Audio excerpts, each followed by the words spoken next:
Baik Bapak Ibu, adik-adik semua, kita akan belajar bersama pendalaman materi untuk tema 1, kelas 4 ya. Kelas 4 tema 1 dengan tema indahnya kebersamaan.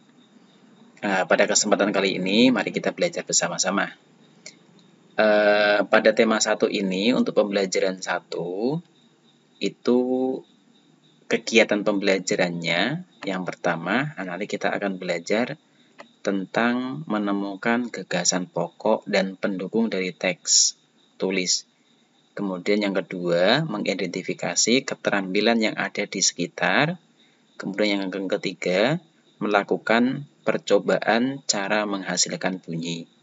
Nah, ini yang akan dipelajari untuk pembelajaran yang pertama untuk anak-anakku kelas 4. Diharapkan nanti anak-anak sekalian dapat mempunyai sikap peduli serta santun, kemudian pengetahuannya itu memahami tentang gagasan pokok dan pendukung, kemudian yang kedua tentang keberagaman sosial dan budaya, kemudian yang ketiga tentang sifat-sifat bunyi. Kemudian untuk keterampilannya dapat mencari informasi, mengkomunikasikan hasil analisis dan menyimpulkan.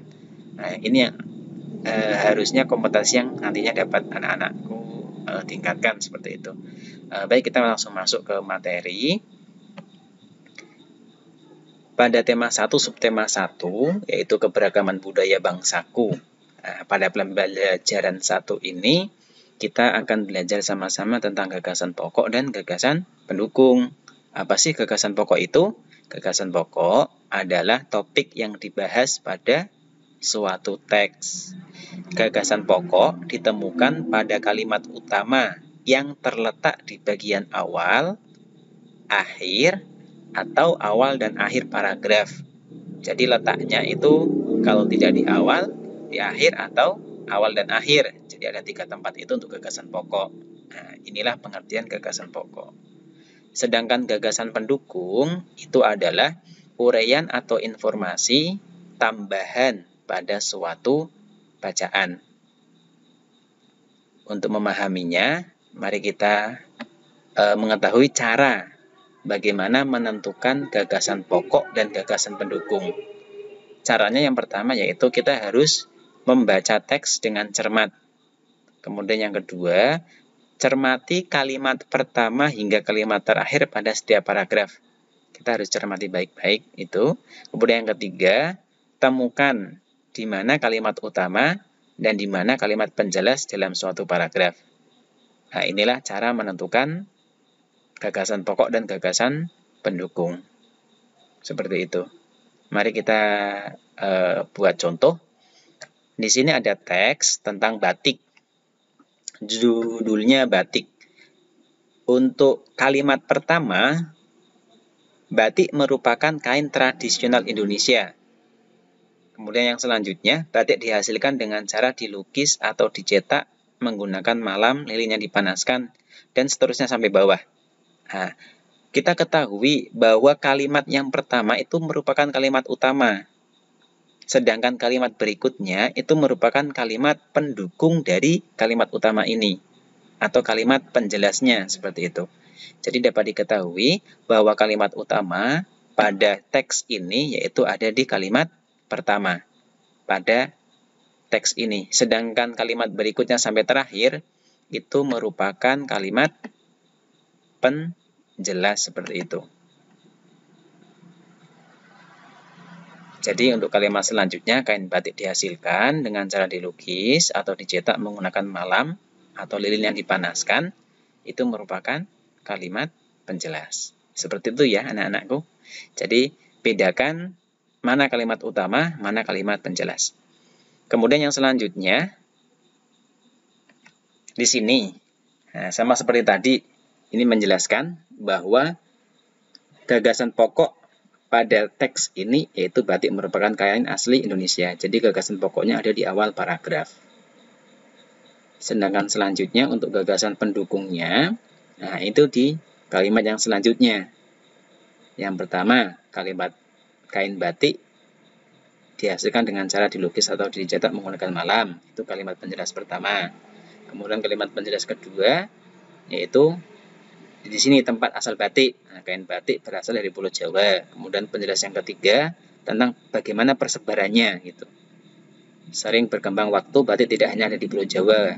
Beberapa daerah di Pulau Jawa, di luar Pulau Jawa juga menggunakan batik sebagai pakaian tradisional, misalkan batik Bali.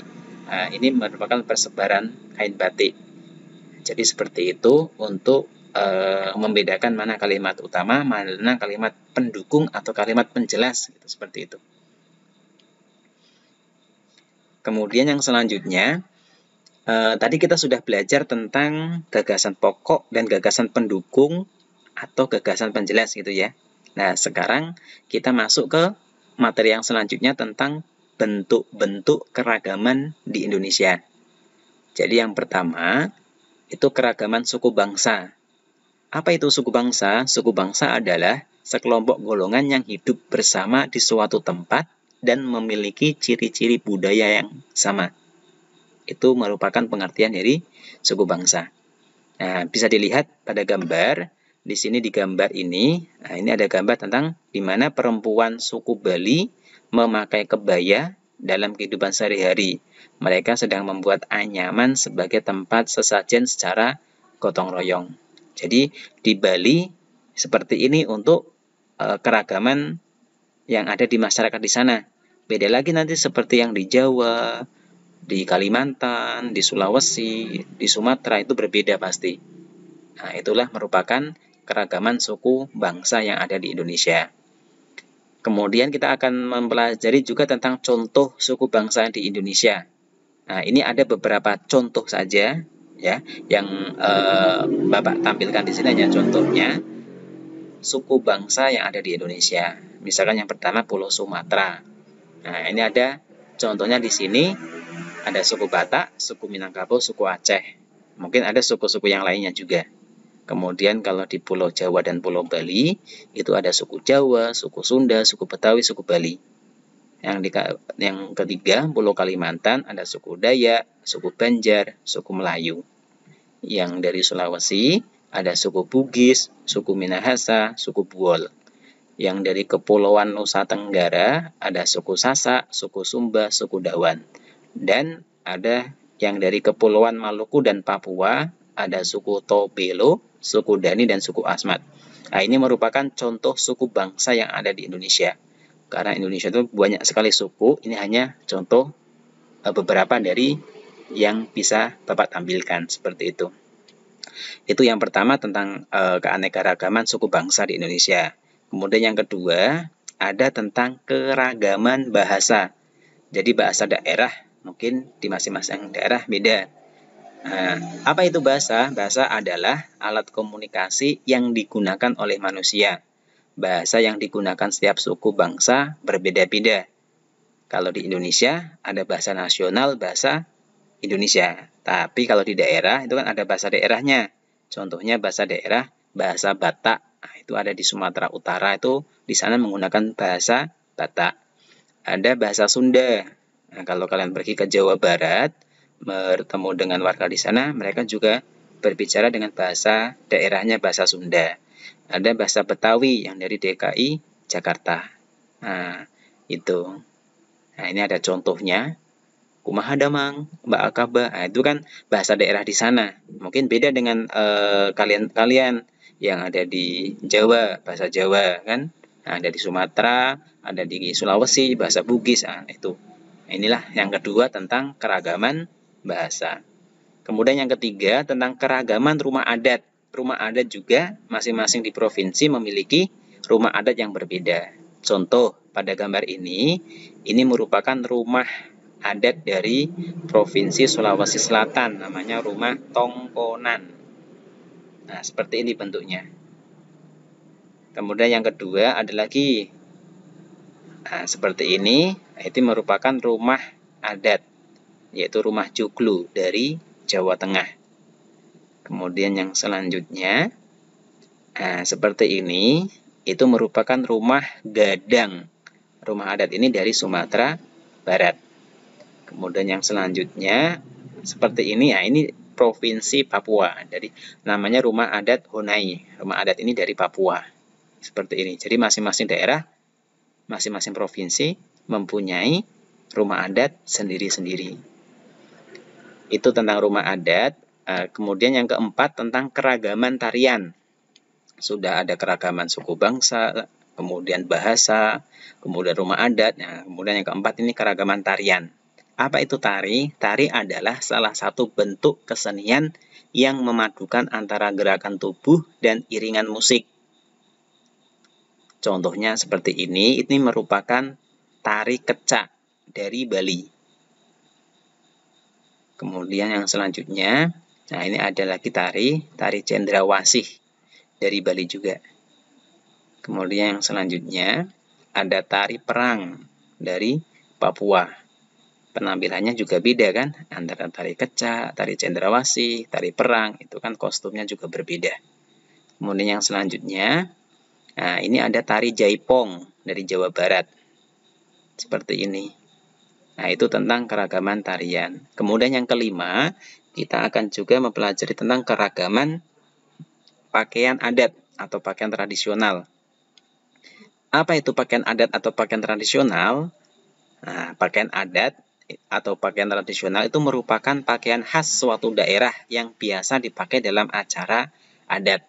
Biasanya acara pernikahan itu kan menggunakan pakaian adat. Mau adat apa gitu. Contohnya, nah di sini ada nama pakaian adatnya Bundo Kanduang. Nah, seperti di foto ini, gambar ini. Nah, ini pakaian adat dari Sumatera Barat. Kemudian ada pakaian adat Beskap dari Jawa Tengah. Kemudian pakaian adat Payas dari Bali.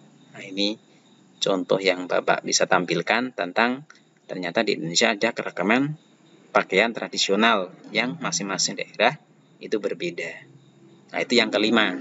Kemudian yang keenam itu tentang keragaman senjata tradisional. Nah, jadi tadi ada pakaian adat, ini ada senjatanya. Biasanya senjata ini digunakan sebagai pelengkap pakaian adat. Nah, kalau anak-anakku sekalian pernah melihat orang yang sedang melakukan acara adat seperti pernikahan, itu kan ada pakaian yang dipakai. Kemudian biasanya kalau di Jawa itu ada pakaian adat Jawa yang dipakai saat nikah, ada keris yang dibawa oleh laki-lakinya yang dipasang di pinggang atau di belakang gitu. Nah, ini biasanya senjata ini merupakan pelengkap pakaian tradisional. Kalau di Aceh namanya rencong. Kalau di Jawa namanya keris, seperti ini keris. Kemudian kalau di Sumatera Selatan namanya tombak trisula, seperti ini. Nah, inilah merupakan contoh keragaman senjata tradisional yang ada di Indonesia. Kemudian yang ketujuh, kita akan belajar keragaman juga, yaitu tentang alat musik tradisional. Apa sih alat musik tradisional ini? Nah, di mana cara memainkannya? Nah, jadi masing-masing provinsi itu memiliki alat musik tradisional yang berbeda-beda. Cara memainkan alat musik tradisional pun beragam. Contohnya alat musik tradisional ada ini tifa, namanya gambar ini kan tifa. Tifa. Nah, tifa dari mana? Dari Papua. Ada juga tambu dari Aceh. Ada angklung Jawa Barat. Nah, ini tentang keragaman alat musik. Jadi masing-masing alat musik itu kan berbeda-beda masing-masing daerah. Cara memainkannya pun beragam. Nah, jadi ini yang telah kita pelajari di materi yang kedua. Dan materi selanjutnya kita akan belajar bagaimana sih cara memainkannya. Bagaimana sih biar benda ini dapat menghasilkan bunyi seperti itu. Nah, jadi kita akan masuk ke sana, cara benda menghasilkan bunyi. Nah, jadi alat musik tradisional di Indonesia itu kan sangat beragam. Alat musik tersebut menghasilkan bunyi yang berbeda-beda pula. Bunyi yang dihasilkan berasal dari benda yang bergetar dalam alat musik tersebut. Nah, ini ada contohnya yang dapat adik-adik lihat semuanya, anak-anakku lihat semuanya. Jadi ada yang sedang bermain, ada yang ini gitar, ada gendang. Nah, itu kan masing-masing kan beda cara memainkannya. Nah, kita akan mempelajari bagaimana sih agar benda ini dapat menghasilkan bunyi. Nah, yang pertama yaitu caranya dipukul. Nah, alat musik yang dimainkan dengan cara dipukul, nah ini misalnya saja ya, nah, ada gong sama gendang. Ini gong, ini gendang, ini contoh. Ada yang lain nggak, Pak? Ada, masih banyak. Nah, jadi ini hanya contoh. Jadi ketika dia mau menghasilkan bunyi harus dipukul.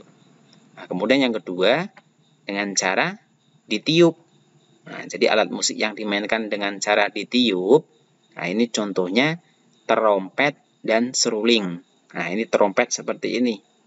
Jadi ketika ini ditiup, nah nanti muncul suara. Kemudian yang kedua ini seruling. Itu ya. Nah, kemudian cara yang ketiga yaitu dengan cara digesek. Jadi alat musik yang dimainkan dengan cara digesek.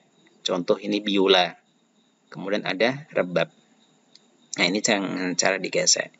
Kemudian yang keempat dengan cara dipetik. Nah, alat musik yang dimainkan dengan cara dipetik misalnya ini gitar dan kecapi. Ini contoh anak sedang bermain gitar. Ini kan dipetik. Jadi senarnya dipetik sehingga menghasilkan bunyi. Nah, itu yang keempat. Cara menghasilkan bunyi dengan cara dipetik. Kemudian yang kelima, cara menghasilkan bunyi dengan cara digetarkan. Bagaimana caranya? Yaitu digoyang-goyangkan gitu. Contohnya apa? Misalnya angklung. Ini anak sedang bermain angklung, digetarkan seperti ini. Dan ada marakas. Nah, inilah pertemuan kita untuk materi pada tema 1, ya, kelas 4 tema 1, indahnya kebersamaan, subtema 1 pada pembelajaran 1. Nah, jadi kita tadi sudah mempelajari dari awal tentang gagasan pokok dan gagasan pendukung. Kemudian tentang keanekaragaman yang ada di Indonesia. Kemudian yang ketiga tentang cara menghasilkan bunyi. Nah, baik, cukup sekian. Terima kasih. Jangan lupa like, share, and subscribe. Sampai ketemu untuk pembelajaran yang selanjutnya. Terima kasih.